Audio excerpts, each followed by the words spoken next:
quick chicken paprikash. If you haven't used your paprika in a year, maybe this is the time to order new, because that's the important part of this dish. Use 3 to 4 tablespoons for 1 chicken of paprika. Use a lot of paprika in paprikash. That's the big important star ingredient, obviously. We're going to make it quick by not poaching the chicken and not using bone-in, skin-on raw chicken, which would be the proper way to do it. We are going to just use a rotisserie chicken from the store. John helped me out this morning, and he picked this chicken. My sister Maria actually picked it up at the store, but he picked the chicken off and pulled it into large bite-sized pieces for us. So good-sized chicken. The chicken with the bones and skin weighed about 3 pounds. So now we have about 2 pounds of chicken, cooked chicken, sitting in the dish. I took 1 large onion, big softball-sized onion, and I've let it cook down very slowly with just some salt and pepper in olive oil until it looks like this. Translucent, very sweet and soft and not browned, but just beginning to start to caramelize. So they're sugary, sweet. Now for my blend, if you wanted to make this very mild, you could use all sweet. If you like mild but a little smoky, you can use more sweet and a little bit of pimenton or smoked sweet paprika. My family likes spicier food. So I'm using equal amounts, a good rounded tablespoon each, of hot paprika, sweet paprika, and pimenton or smoked sweet.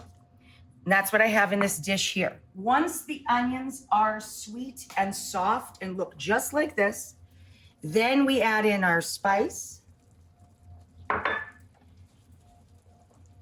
which is ground peppers, of course. And then we add in a few cloves of garlic. Then we're going to add in some roasted red pepper. In a pinch, you could even use a jar or a can of pimentos. A lot of people keep those in their pantry. I'm using 1 can, 14 ounces, or just shy of 2 cups of diced or crushed fire roasted tomato. We're going to add in some bone broth or chicken stock, a couple of cups.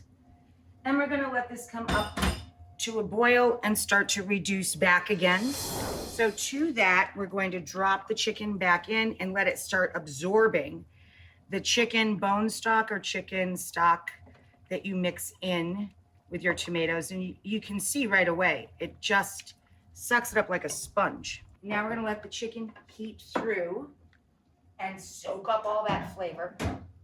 I have a pot of water coming to a boil here. So we're gonna season the water. Anytime we make dried pasta or noodles, right? When the water boils is when we add the salt though, so that the salt doesn't sink to the bottom of the pot and make those little marks and dings on the bottom of our pots. Then we're going to add a 12-ounce bag of egg noodles. I'm stirring in the sour cream or creme fraiche to cool the sauce down a little, especially if you used hot paprika, but it gives it a kind of a velvety finish. I'm going to take a little of our hot water from our egg noodles. Turn this off.